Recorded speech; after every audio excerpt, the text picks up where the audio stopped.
Good morning, everybody. I'd like to call to order the regular meeting of the Dutchess County IDA. Jasmine, could you please take a roll call of attendance? Nadine? Here. Mark Doyle? Kathy Bauer? Amy Bonadiri? Jim Picone? Here. Don Sagliano? Here. Al Torrigiani? Here. All right. If anybody has a conflict of interest, I'd ask that they disclose it now. And if it's a conflict for a matter before us for approval, we'll ask that you leave the room and we'll call you back when we're done. So are there any conflicts on the agenda? Okay. Proof of meeting notice posted? Yes, Okay, bills and communications? there are none. Okay, I'd like to ask if everybody's had a chance to review the minutes from the last meeting. And are there any corrections or comments that anybody has about them? I do have a correction. Okay, On page 2 of the minutes, under the report of the treasurer, the second bullet point, it should say, carving out the pilot payments, the actual is 203. the actual budget, The actual versus budget. So Oh, it's not okay. budget, it's I got actual, it. yeah. the actual, okay. And it was discussed and presented that way at the meeting? Yes. Okay, anything else? If not, would somebody be willing to make a motion to approve the minutes? I'll make the motion. I'll second. Thank you. Nadine? Yes, Approve. Don Sagliano? Approved. Al Torrigiani? Approved. all right.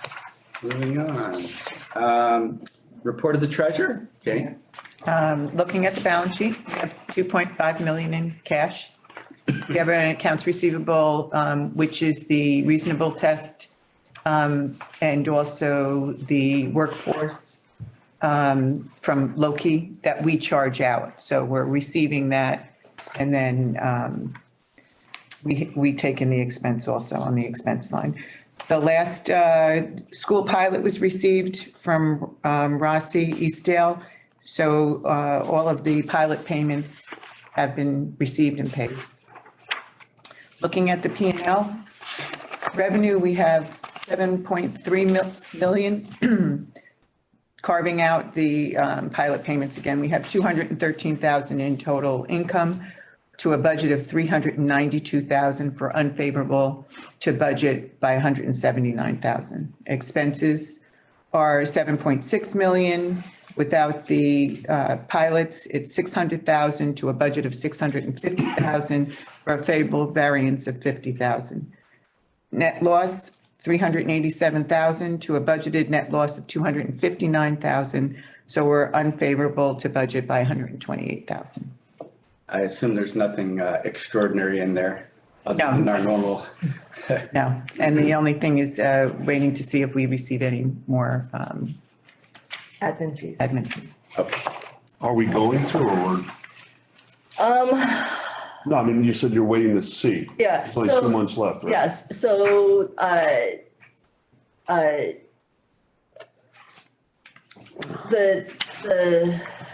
the question is if Can-Am is awaiting their final approval from the board. And so the question is if they get their final approval and if they do, when their closing would be. So that's Sorry, what would the potential of that possible fee be? You know that? I'm sorry, what's the question? The fee on Can-Am. Can-Am, the admin fee. If they were to close before the end of the year, what would That number? possibly anticipate what a prospective admin fee would be? I would have to calculate it. I don't know it. I don't have it calculated right now. I'll tell you in a minute. And, oh, go ahead. And I know Jane, we gotta do the gap presentation, accrual basis, put the pilot payment in, take the pilot payment out. Rather than savor some words from having to do without the pilot and what the pilot, but I know that we can't budget for what the pilot is because again, it's based upon each individual Right. municipality and school district when they set it. Is it possible that once we get that we could just do a simple budget amendment during that time period when we know what it is, so that the user can, you don't have to worry about the plus and the minus and descriptive, and, we could budget resolution and change, put the budget in for the, anticipated revenue and the anticipated expense out. Obviously, it's passed through. Or a pilot column. Couldn't you do a pilot column in between? I don't want to make too much. No, I hear you. Yeah, I mean, I understand what you're saying. Columns are more work than rows. Yeah, it's true. The only other thing would be is if I could possibly bring that down below Yeah, have a. like a income contrast. Yeah. Right, prior to pilot. and Yeah, have that's a good idea. That's probably the Maybe you could best. throw it down at the bottom. Okay. That's probably the best. I can work on that for 2023. What is this in? Because it is, excuse me? What do you utilize? QuickBooks. I mean, each one of them is like an extraordinary item, it's like. Yeah. Yeah. So, Yeah. To the user, they're gonna go, Right. right. Because it is, yeah, I would put it Repetitive. right below it. And, I also don't want people to think, well, actually, I have to be careful how I word this.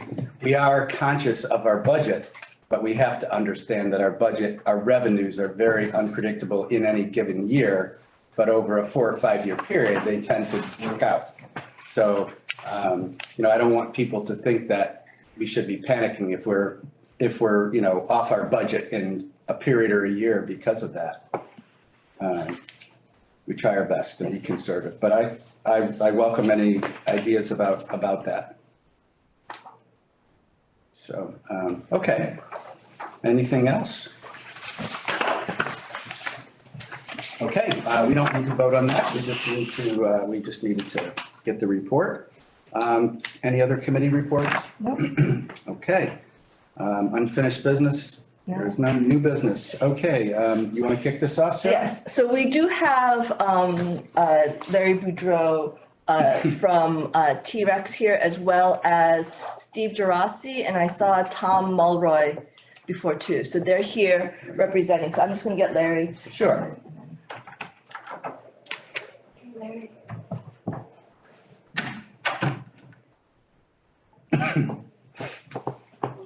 Yeah, up over James.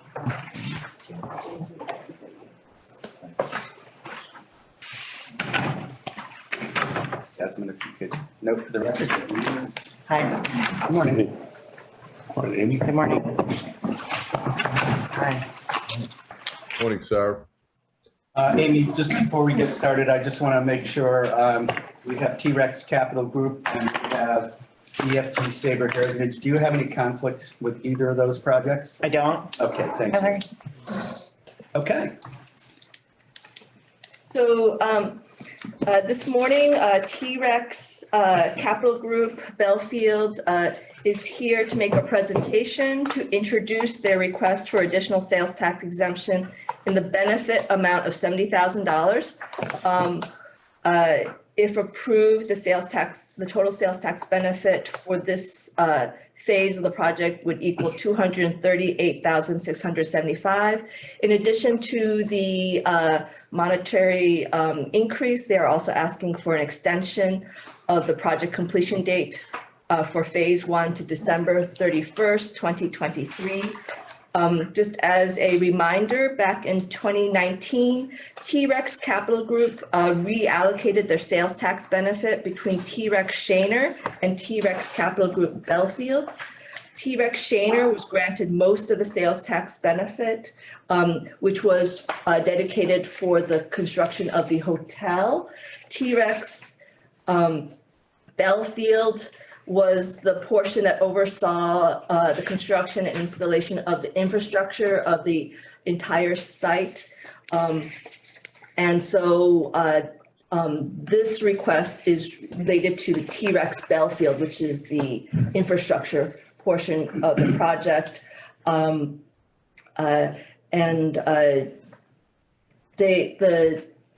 have either Tom, Steve, or Larry describe maybe the phasing of it and why they're asking for the increase and also the time.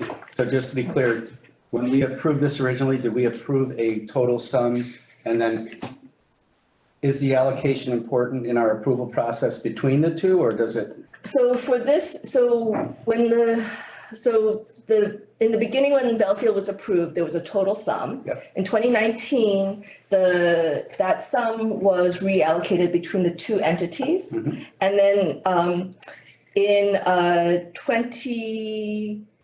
at the end of 2021, last year, T-Rex Belfield Shaner came back for an increase on the hotel portion. Okay. But the infrastructure portion still had their original allocation. Okay. So this morning they're here for that allocation. So just, And this specific request is just related to the infrastructure Correct. portion. Correct. okay. That's And right. so we don't have to approve an increase in the total sum, or is that going to be part of this, or how does that work? So not in the total sum because they were already split and reallocated to two different Okay. entities. All right. Oh, I got it. Okay. All right. All right, so.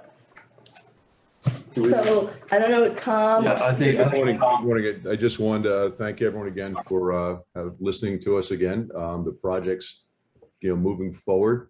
And I'm going to let Larry mainly, and Steve will chime in, but Larry mainly give you the details of what our request is and why. There'll be obvious reasons, but I wanted to thank you. And the hotel obviously is on the 4th of 5 floors, so it's moving along very nicely. We've been working with the town for the last 12 months since we got our site plan application adopted by the town. That's our concept plan approved by and adopted by the town last December. So we've been working very heavily geared towards phase 2 of this project and how we're going to start that in the near future. We expect site plan application on that next phase, hopefully by year end or sometime in January. What would phase 2 be, just to refresh our memory? Sure. Phase 2 is everything but the hotel. It's a big phase. It's right along the main village along Route 9. It consists of, in total, there'll be mainly commercial, about 175,000 square feet of commercial.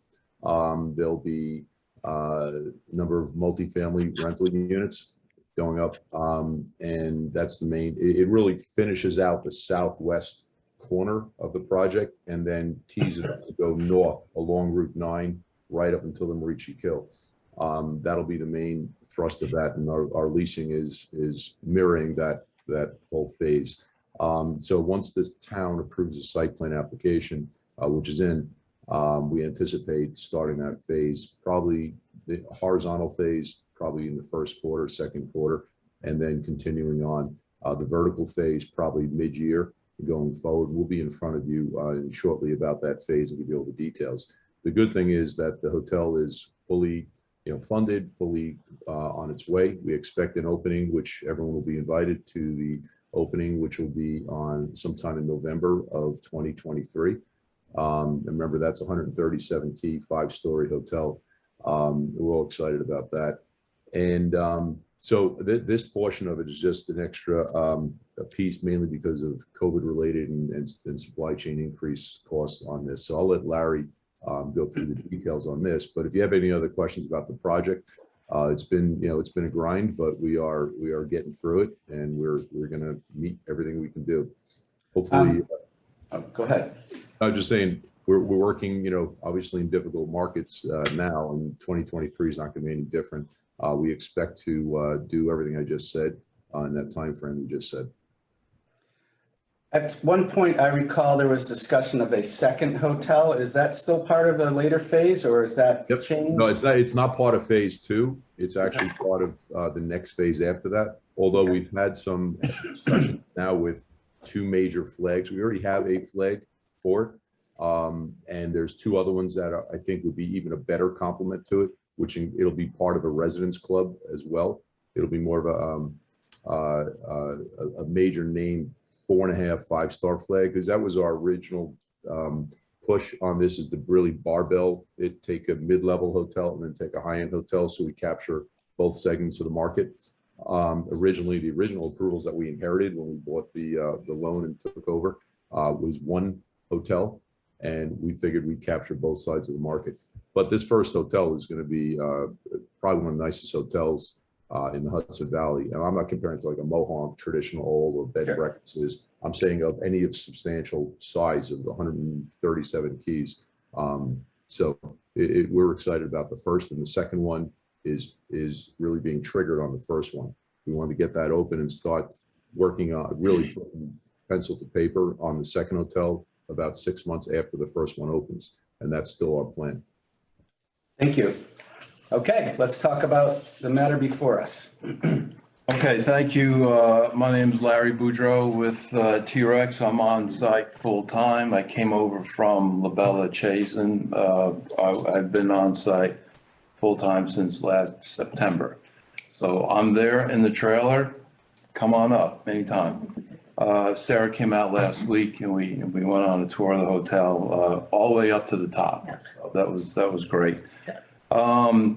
Phase one started back in 2018. A lot of work. It is the infrastructure to get the hotel pad up and going, which we were able to do.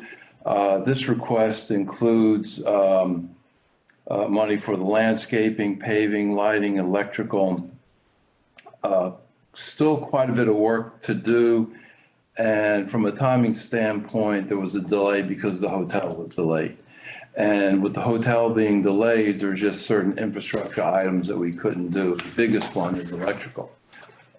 Central Hudson Gas and Electric would not really sit down with us and start going through the details until they knew the hotel was actually in the ground, the footing's done. Because when you put in all the duct banks and stuff, they didn't want to have a chance of them being ripped out. So that delayed quite a bit of work with that. And then all the wiring to the lights, when you go by, you see the lights up, but they aren't wired. They aren't, have access to power. So BTM's contract has $400,000 or $500,000 left. And then when you add in all the conduit, that gets up to the balance. The material costs have shot up 30–40%, especially in plastic and with the delays. So we still have those challenges there, but we are working through them. We have a great team on site, and that's where we're at. Most of the infrastructure is in. BTM's contract was around $5 million, so you can see that we're almost there with that. Okay. Any questions from the board? I have a question, Chairman. If I look at an item that's subject to discussion later, under the project performance report, I don't see the construction job being listed as part of the project. Sorry, could you elaborate into that? So the construction jobs, while we ask for the number of construction jobs, that isn't a trigger for recapture. No, I'm not worried about the recapturing, I'm just worried about from the, documentation of, we listed for, the other projects under construction. And actually, this says T-Rex in at Belfield. Oh, and So I then, guess that's in conjunction, so is that combined with the T-Rex infrastructure that we're discussing now, or is it all one project? Project So, number yeah, so it's all- 804. yeah, it's all one project. And again, this is a reminder, this is 2021 Sure. construction jobs that they reported on their report. Okay, all right. So then that is what we had in the file. Okay. That's what we had. And just a follow-up to that, as far as we're aware, everybody's on target with their measurables? Yes, Okay. yes, and I'll talk about that more later. Thank you. Okay. Any other questions about this project? So Sarah, you want to talk about next steps for this as far as our process? So again, this is just a presentation. They will be back at the December meeting for their approval of their request. Do we need a public hearing for this at all? No, because the request is under the benefit amount is under $100,000, so no public hearing is required. Okay. Okay. Thank you very much. And, Thank you. All right, thank Back to the you. trailer. Thank you very much. I just want to reemphasize and thank you to the board, because in times like this, it really emphasizes the public-private partnership here. It really to get something done, because I can tell you this project would not go forward without this board and the benefits of this IDA. So just to reemphasize that, I'm seeing it firsthand, being under construction. So thank you very much. You're welcome. Thank you. Bye now. Okay. Let's move on to the next item on the agenda, which is EFG Saber Heritage. And Sarah, do you want to talk about this? Sure, and we have Marty Berger here participating via Zoom. He is the developer and project operator of the project. But EFG Saber is here this morning to ask for an extension of their completion date and their sales tax exemption benefit. Their sales tax exemption benefit and completion date is originally scheduled to expire on December 31st, 2022. But they are asking for an extension till December 31st, 2024. The project is still under construction. There is no request for an increase in the sales tax benefit amount. At the last reporting, which was mid-year, they still had 50% of their sales tax benefit available to them. So maybe, Mr. Berger, you could talk a little bit about such a long extension. I assume that there's been some pretty significant delays in the project. Is that? Sure, thank you. I'm Marty Berger with EFG Saber Heritage SC LLC. I'm the development manager, and along with me on the Zoom today is Susan Burke, our project manager. So the project contains a 163,000 square foot commercial shopping center, which it seems to be simple enough to build. That said, this property was the old psychiatric hospital that necessitated the removal of several buildings, nearly 800,000 square feet of demolition, including asbestos and other nasty factors, all of which needed to be accomplished prior to being able to start the site work. The site work necessitated 100% of replacing all of the utility lines, brand new gas, water, sewer, electric, so on and so forth. It also included about $5 million of off-site improvements to Route 9 and the surrounding areas, including the installation of 2 full signalizations. Once we got to that point, we were then able to start with the vertical construction. COVID certainly put a hamper on things. So net between the demolition process delays and the COVID stoppages and delays, we're basically about 2 years off. At this point in time, the ShopRite, Chipotle, Starbucks, Burger King are open and doing well. And we are hoping to anticipating to open our Main Street retail for another 6 or 7 retailers before the end of the year. That said, we still have about 5 buildings, which are small. That's the good news. The bad news is that they're small. We have about 5 buildings left to build and lease up. And we anticipate that by the time we complete that, along with filing the necessary paperwork, it'll take us into 2024. And I would assume that your financial backers have stuck with you through this process? Yes, our original commitment to the property was about $15 million, and at the moment it's over $50 million in cash equity that's been infused into the project. And it's not because the commercial shopping center has blown up in terms of budget. It's just that we've gone so far beyond our original phase. The original phase and plan was to develop the commercial shopping center and only then move into the north or the multifamily and residential component. But best laid plans didn't quite work, and we needed to get ahead of ourselves in terms of the offsite improvements, the utility requirements, demolition, cut and grade, storm detention, et cetera. So yes, we're heavily invested, much more so than anticipated, but we've also furthered the progress of the phase 2 or the residential. Okay. Any questions from the board? Okay, so again, we're not looking to add any values or benefits other than extending the time. So at this point, I would like to entertain a motion for consideration and approval of a supplemental resolution for this project. Sarah, there's no public hearing needs for this type of approval, right? Correct, because there is no benefit amount being requested. Okay, would somebody be willing to make a motion? I'll make a motion. Thank you, Amy. Would somebody be willing to second? I'll second. Thank you, Jamie. Okay. Catherine, would you please take a roll call vote?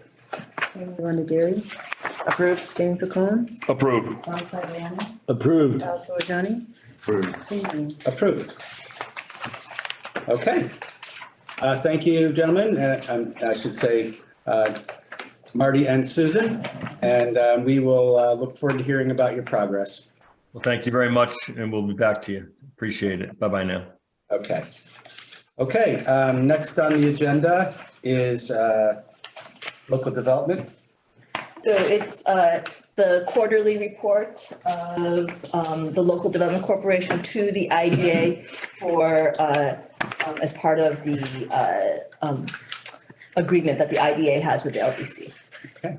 So third quarter, in terms of business attraction, we're pretty much on track, except for business attracted and jobs created. We have not, we've seen a lot of local business expansions, but not attractions. And we see that, you'll see that on when I talk about the IDA as well, is that we just haven't had a lot of deal flow.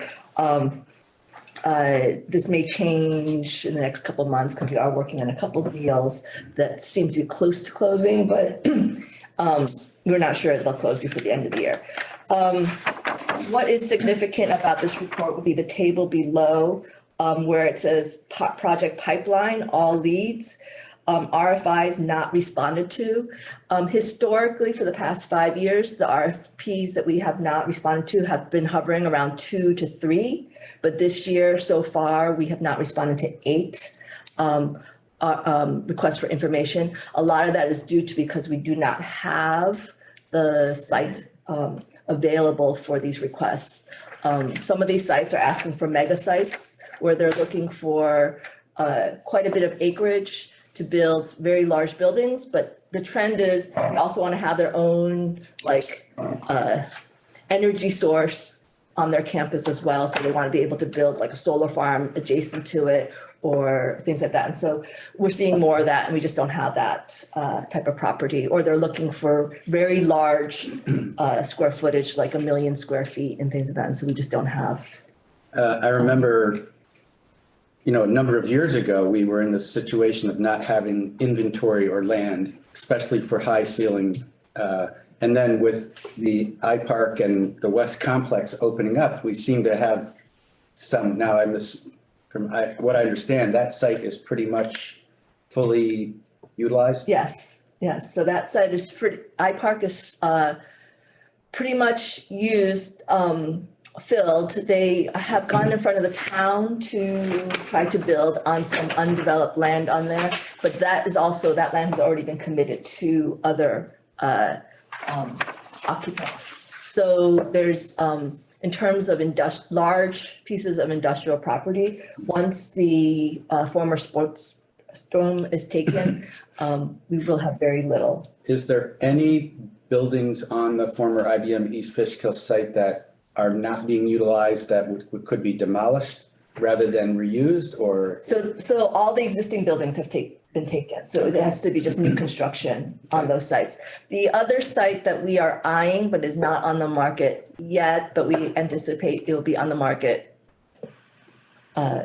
It's hard to say because it's owned by the state, and the state's slow to put it on, is the former downstate correctional facility, which closed earlier this year. So the state is had assigned a commission to look at 5 closed jail sites throughout New York State and then make recommendations for potential RFPs on what those would look like. I've been invited by that commission to provide input on possible uses of downstate. And I have suggested industrial uses for it. So, but it's hard to tell what the state's timeline is on that. So that, if that does come online, that would, That's a long. Yeah. Camp Beacon's been closed for years across the way and they still haven't repurposed it. Yeah. So I'm All not, we have is time. yeah. Well, and if there's no assurance that will be targeted for the use that we necessarily prefer. Yes, yes. So that's been a challenge. The EDAC Real Estate Committee has been tasked to look at the existing property. Our commercial and retail vacancy rates have increased. So it's possibly looking at,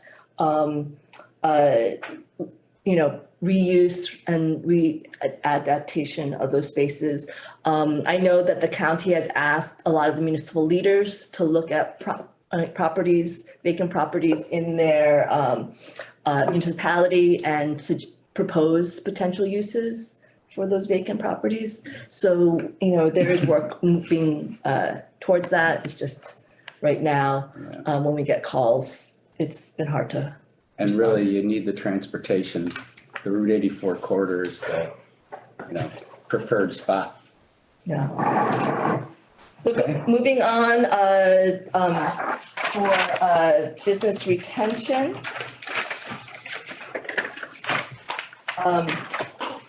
That's been, again, on track. We've been really doing overperforming for our counseling and technical assistance to our businesses. This is a carryover from the pandemic. During the pandemic, pre-pandemic, our clients and our calls were mostly from large commercial and industrial businesses.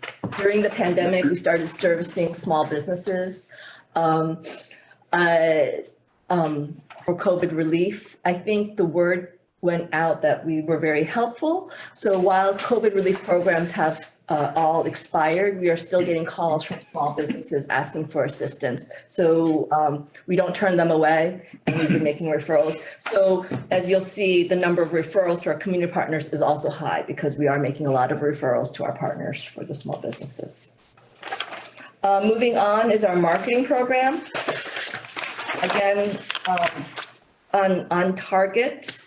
We are working on our website. We had hoped that it would be finished in third quarter, but it looks like it'll be fourth quarter before our new website will be launched. Part of that is staffing delays. We had some staff leave earlier this year. And then on the company that we're using to design the website, they're located in Florida and they were hit by the hurricane and they had to close down for a little bit. So as a result, the launch will be back. So, but we expect that our website to be complete before the end of the year. So quick question on that. We're advertising, and if we have success, if we don't have sites, if we get all the inquiries, but then we can't respond, sort of a catch-22. Yeah, it's a little bit of that. But again, we are also looking at maybe there are different users that we can market to in the meantime for the spaces that we do have. Correct. So we are making a bit of an adjustment in strategy. We did just recently finish our video on to enhance our business and talent attraction. And then I'm going to ask Amanda if she can share her screen and show that video.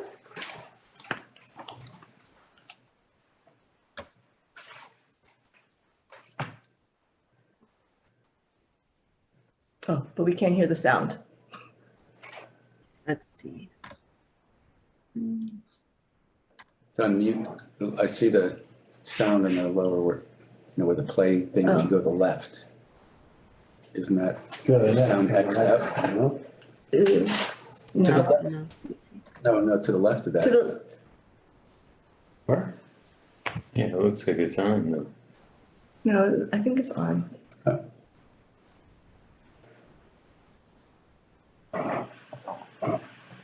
Okay.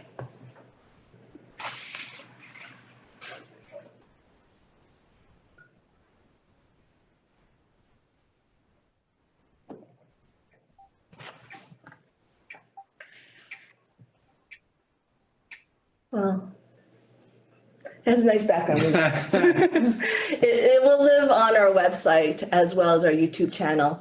But it's really targeted to, is talking about the investment made since 2020 and the jobs we have, and then as well as the quality of life.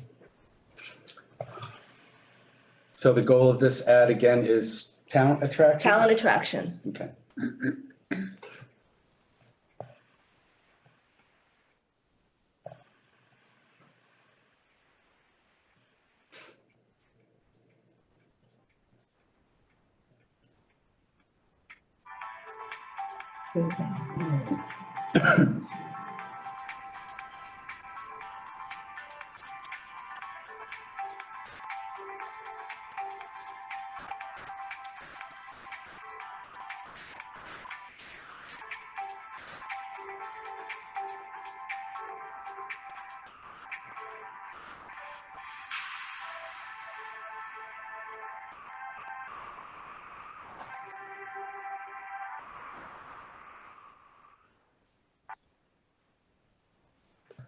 So this is a piece of it. So Sure. unfortunately, the music didn't quite translate, but that is our video that we produced that will be part of our marketing campaign for talent attraction. Just real quick, pitches, we've been doing really well with pitches. Our marketing group has been successful in pitching stories about our local businesses and our community. We've appeared in publications such as actually If You Fly Southwest and their magazine, we're in there. Unshattered did a partnership with them. We've been in American City and County. We've been in Forbes, a lot of local publications such as Hudson Valley Magazine. So we've had a lot of exposure on that. Just move it. Any questions? Events, we have 3 events. Our most, we had a breakfast networking event back in May, our Accelerate Hudson Valley back in September, and just most recently, our Business Excellence Awards just a couple weeks ago at the end of October. All 3 events were very well attended, and we've had good feedback on I've heard those. very positive feedback about the Business Excellence Awards by, a lot of people. Yeah, so That other item you mentioned is the Youth Innovation Showcase. That was one in that was September. Accelerate Hudson Valley September, in right? September, and Okay. I think you weren't at the meeting when I talked about that, but 25% of the attendees were not from the Hudson Valley. They were from New York City, Westchester, Albany, Buffalo, and Syracuse. And it was their first time in the city of Poughkeepsie, and we did a walking tour as part of that. And they were very impressed with what was going on in the city of Poughkeepsie.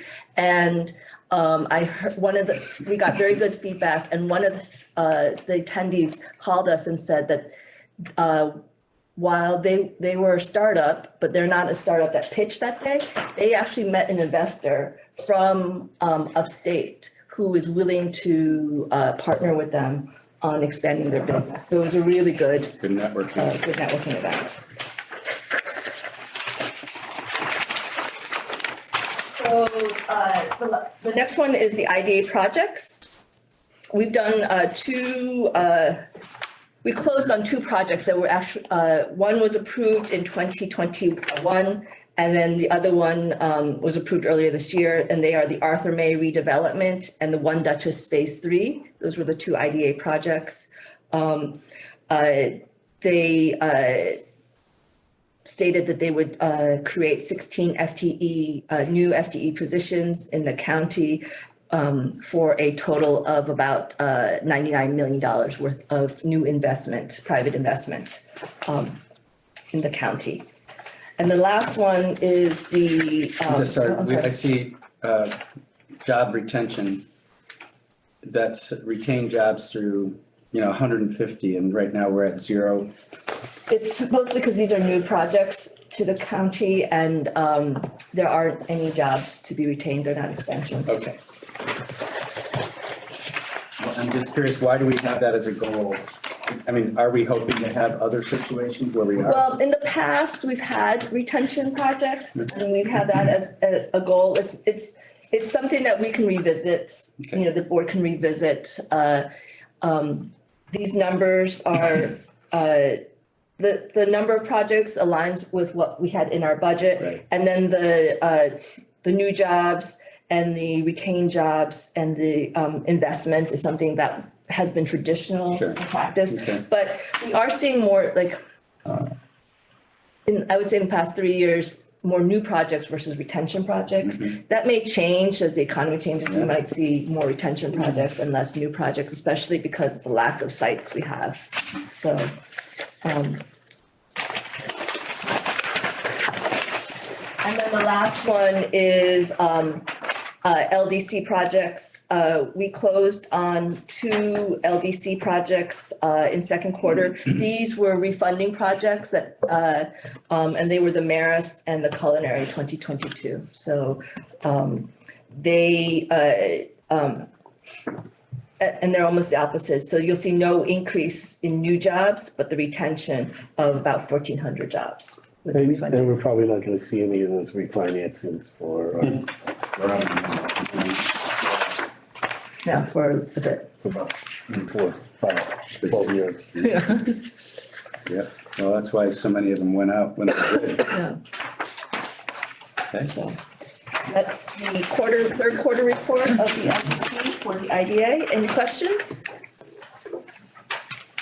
All right, so moving on is the 2021 project performance report. This is an annual report that we do to really for the recapture purposes, to find if there was any recaptures.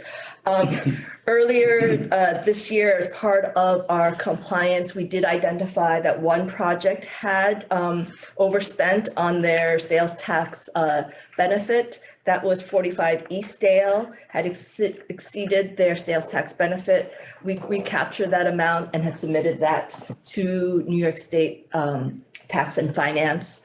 That amount, let me have it back. They exceeded their amount by $4,900 approximately. And we billed them for not only the payment, but also the interest due on that project. So we ended up submitting to New York State $5,279.05 to the state. No other project had exceeded their sales tax recapture. And then as a result of our compliance, no project is subject to pilot or mortgage benefit recapture at this time. Just one thing I just want to point out, you know, I think that's important because, you know, we do have public hearings and we are subject to comments, you know, by the public, but I just want to call everybody's attention under the executive summary to the middle paragraph where it talks about why we were created. And it was by the New York State Legislature in 1977. You know, and they're the ones that developed the criteria for what we're supposed to do. And so I just want to point out that, you know, some of the criticism that is leveled at us, really, if people have concerns about some of this, it should be taken to the New York State Legislature, because we're fulfilling the role that we have been asked to do. So just a comment.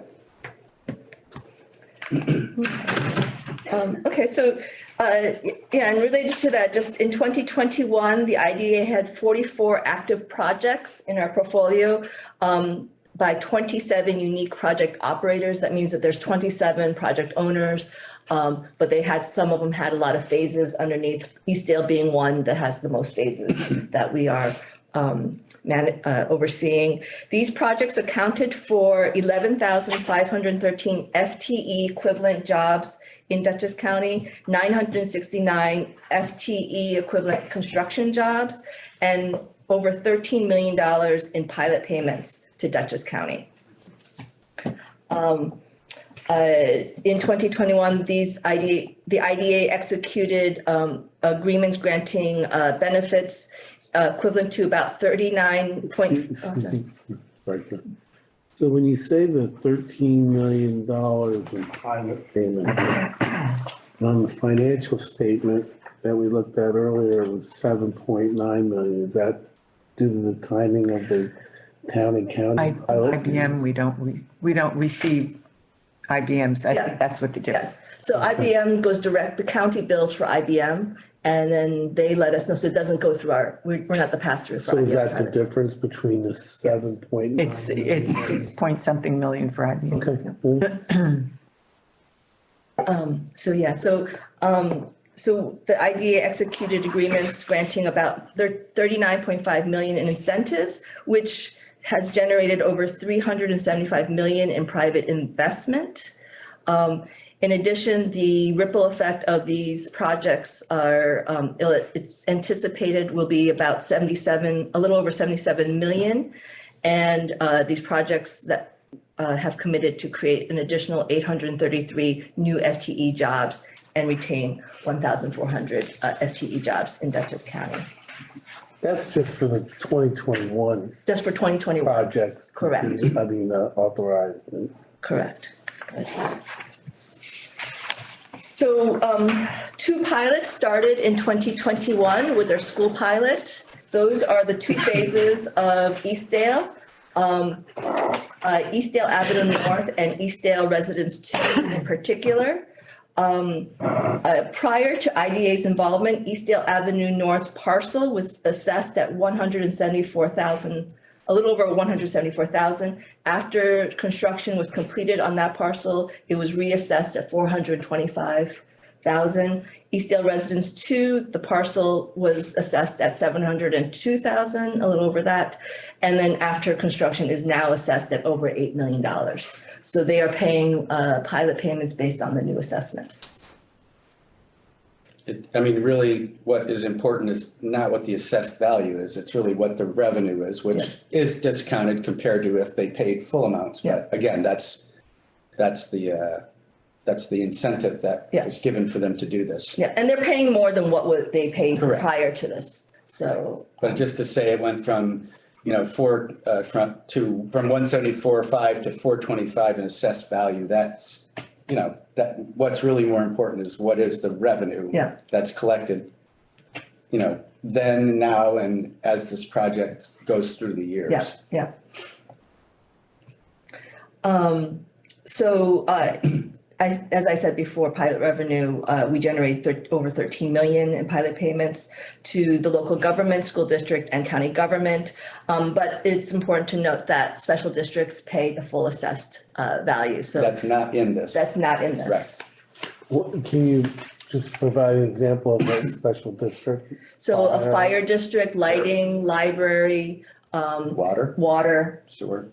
Sewer, those districts are considered special districts. So the applicant will still pay the full fire tax and library tax based upon the imputed assessed valuation of the property. Yeah.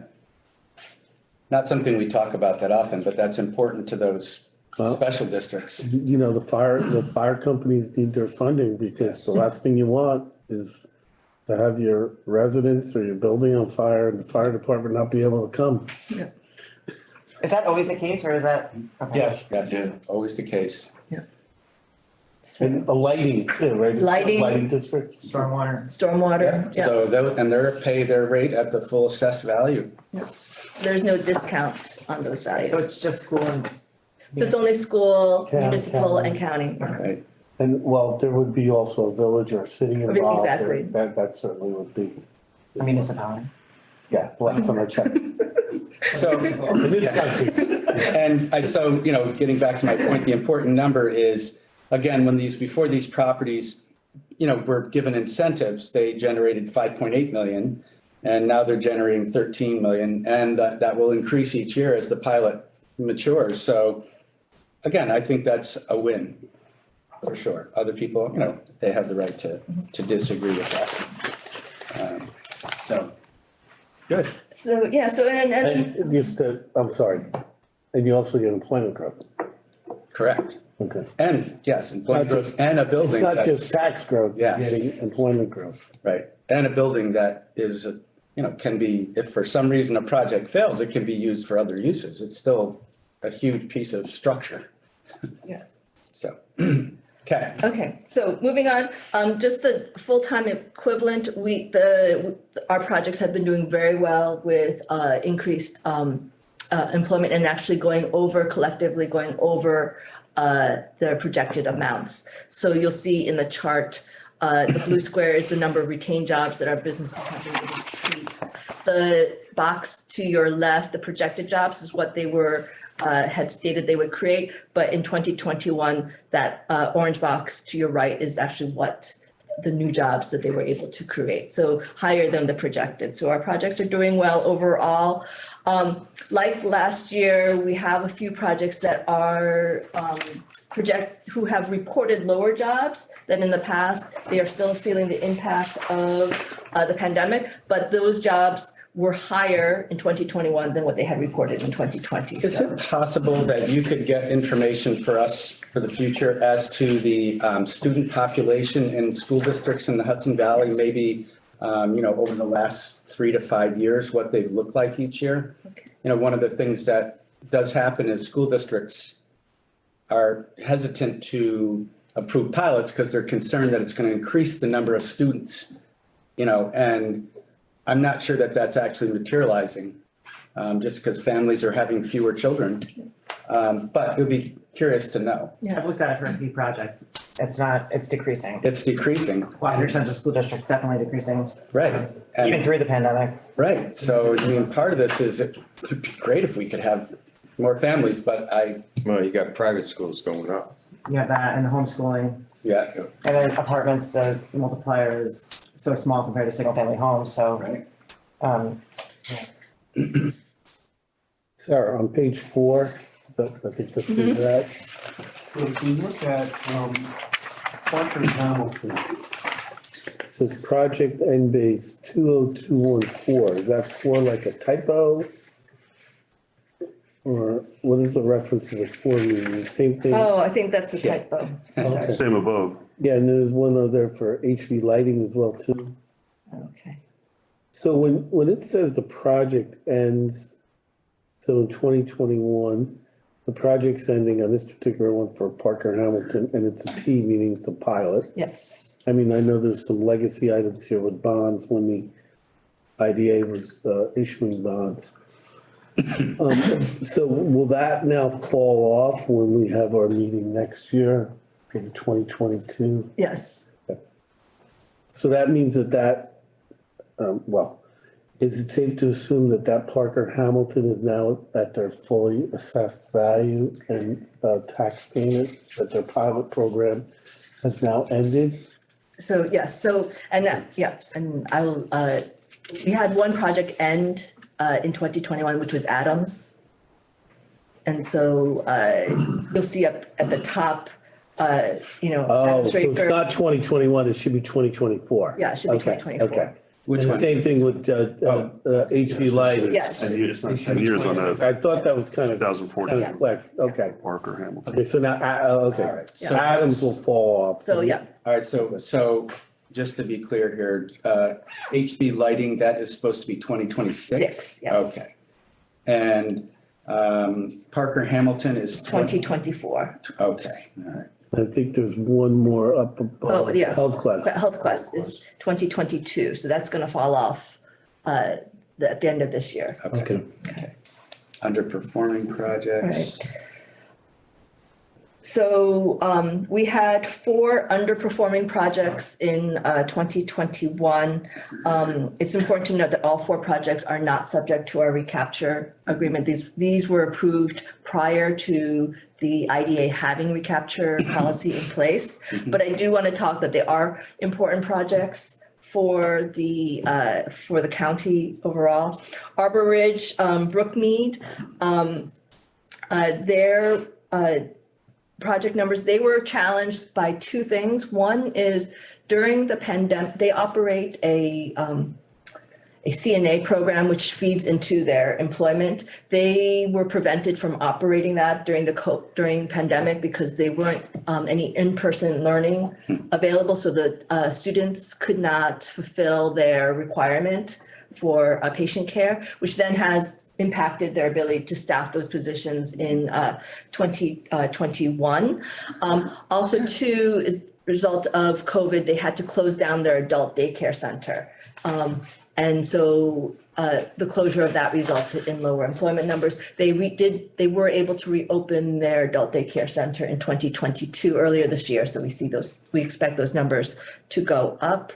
Bernura de Breezy, the Poughkeepsie Grand Hotel, has always been considered an anchor business for the city of Poughkeepsie. As you remember, in 2020, hotels events pretty much shut down, and Poughkeepsie Grand Hotel, under the Bernura's, mostly operated as an event hotel, not necessarily as a typical hotel where you'd have guests all days of the week, but mostly these guests supported the events at their other facilities. They in 2020, their employment numbers dipped to 19%. We see an increase where their employment, they have reached 33% of their original employment goals in 2021. As a reminder, earlier this year, there was an assignment to Vision Hotels. And as part of that assignment, Vision Hotels revised their FTE numbers to 30 FTEs. So in next year's report, you'll see a different number for that. So they revised it down. So they revised it down. The original 129 FTEs, the Bernuras had put, that application goes back to 2013. So that's where that number came from. Well, hopefully once it's reflagged and improved, they'll have more room occupancy, which will add staff, because as you say, the hotel was oftentimes like not occupied at all. They're just using it for the events there. Yeah. The events, then the other one, events at Grandview, they're all Right. they got that bus bringing them back. Yes, Yeah. but there was very few people staying there. Yeah. They do a lot of weddings, but not much tenancy of the rooms. Yeah. But hopefully that will improve with the new ownership. Yeah, and actually, I took a tour of the hotel recently with the new owners. They wanted to show me like the improvements they've done. So they're slowly, floor by floor, updating the rooms, and they expect the rooms to be completed by first quarter 2023. Oh, that's good. And then the public spaces like the conference center and such will probably be done by the end of 2024. They are actually, if you're familiar with the Poughkeepsie Grand, there's right from where the bar area is, there's like a room kind of across from that. They're actually going to get rid of that room, and that will be the new restaurant for the hotel. So some big changes going on there. Bill Parcel 3 and 4 is a mixed-use project. They've been in front of the IDA for a revision of their phase 3. They have not been able to meet their employment goals primarily because phase 3 is not completed, and that was where a bulk of their commercial tenancy was from. So that is Bill Parcel 3 and 4. And IBM has reported a decrease to 82% of their original job guarantee, but due to SEC regulations and some barriers, they're not able to tell me the exact cause of their downsize. That's interesting. Now, they just announced a significant investment in Poughkeepsie. Yes. 50 billion. But we weren't part of that program at all. No, yeah, because if you recall, back in 2018, up until 2018, the IDA was provided sales tax exemptions on the state portion of sales tax. They were still paying the county portion of sales tax, but on the state portion. That expired and they never came back to renew it. So they're paying full sales tax. So there's no way to monitor that. So we don't have, so that expansion is beyond ours. So, again, sales tax benefit, all the projects are within compliance. We did identify one project that was out of compliance, but we captured that amount. Local workforce compliance, one project did complete construction in 2021, and that was 165 Overlook. And they completed their construction with a local workforce compliance level of 93%. Not included in the report is just some information about local compliance. I thought the board might have questions about where the other projects are in terms of their local compliance. So all our projects currently are within the compliance range of our local compliance policy. Which is? Which is 80% Okay. of the local workforce hours must be completed by local people who live within the local workforce workshed. So there is no issue with those projects at this time. I have a question. Yes. This is probably something that was starting to get experimented with out in Ulster County. Jimmy's real hard on this, and he asked me about it, which made a lot of sense. When you have a developer coming in to develop a property, and they are the builder, okay? The developer and the GC, is that what you're saying? Or They're the same in one, like what do you call it, the one you're just talking about? 165 Overlook? Correct.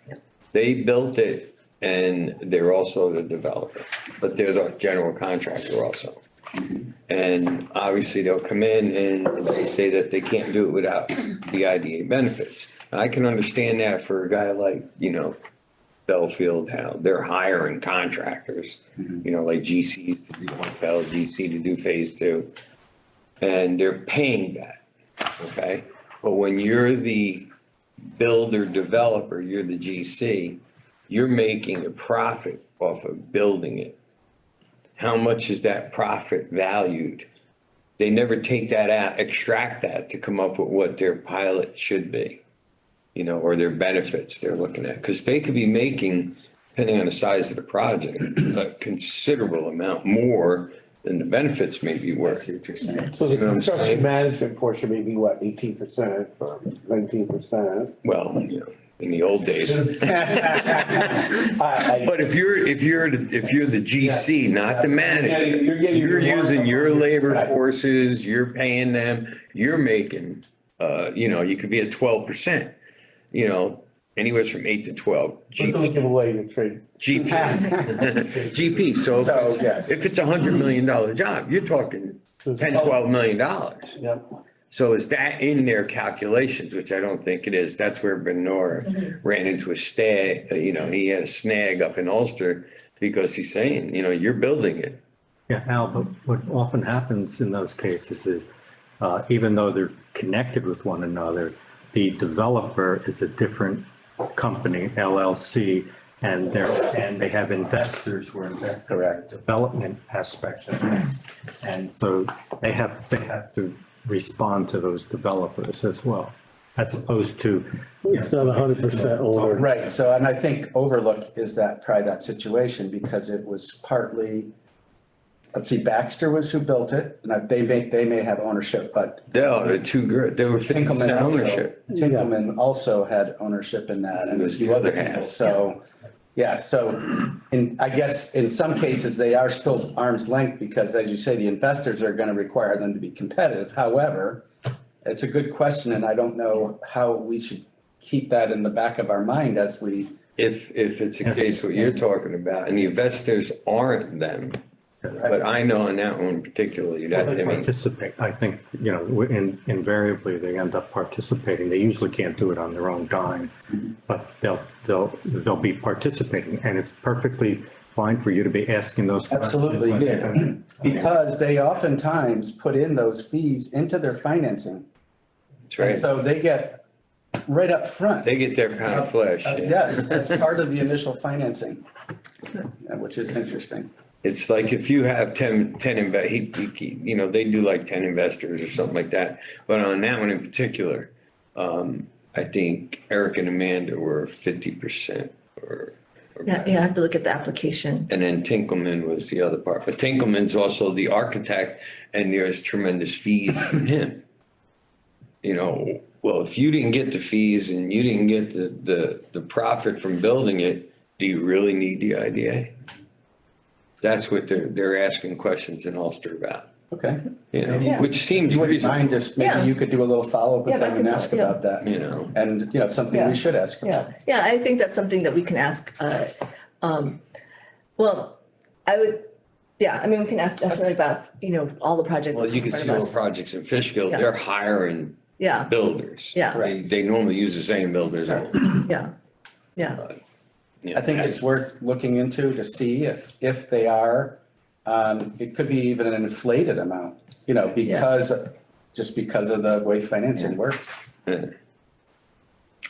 And I'm sure that those fees are broken out in their pro formas, so it's something that we have the right to ask about. Yeah, just so, I mean, with public hearings and all that, this way we're digging as deep as we can everywhere. Yeah. Cause you don't know. I mean, even along Hudson River, that's bank. And he's building it. Ben's a nice guy, but,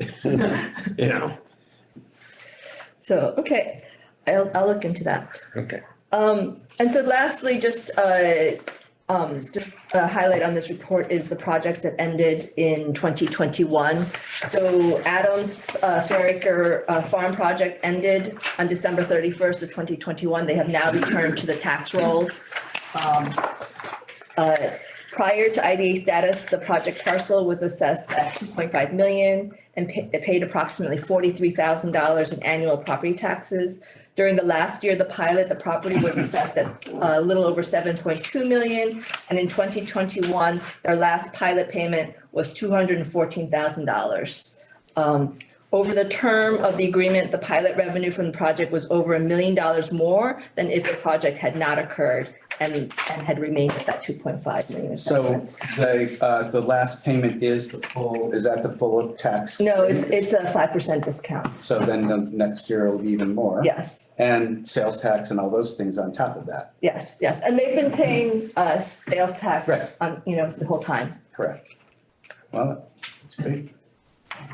And then the other two were just bonds that were refunded and then converted into LDC bonds. Do you have any, just curious, industrial park, what's the status of that project? How is that doing? So I am due to do a site visit next week, 2 weeks, I don't know. AP packaging. Yeah. Oh, It's one I don't read anything about it. yeah, so Jasmine, I think it's on my calendar. I think it's like either next week or 2 weeks. I'll be doing a site visit there to see, but they've completed construction. Their last report, their last they were subject to the local labor workforce compliance policy, and their final report, they are at 100% local, they use 100% local workforce to do their work, so. Yes, I'll be going to visit to see the status. Any questions? Any other questions? All right, is there anything else that we need to talk about today?